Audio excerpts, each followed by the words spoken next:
Aningina nevatungamiriri isusu tinoshanda navatimu bosi kubasa saka tinoona taura kutsigirana nemunin'ina wedu ngai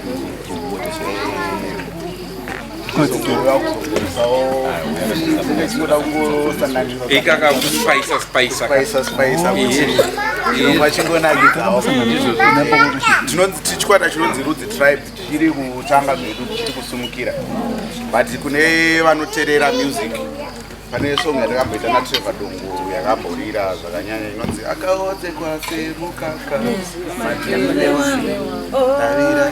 bvudzi rake rakanyatsosvibira tisi takaita song iyoyo. So today we've just come to kuzongojekesa chikumbiro kuna musika wase vazarurire fungai yari kubvunza ngati rwendo rwekufamba rwekupekeria asi Mwari ndo vanotizarurira gwara saka mubvunzo watirikubvunza kuna musika vanhu ndekuti kumberi kunei zvoga zvoga saka tichazama kuridza this mbira instrument Jingo spicer ichi. Thank you.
Nice. No tendai. Thank you so much. Yengo pachi. Arafunga imanja anosopinda akurahira kamwana wake. Sokororo ine pawa. Mwana wake. Yes. Mwanangu usabambe manyeru, mwanangu usabambe manyeru, mwanangu usabambe manyeru, mwanangu usabambe manyeru, mwanangu usabambe manyeru, mwanangu usabambe manyeru. Thank you so much.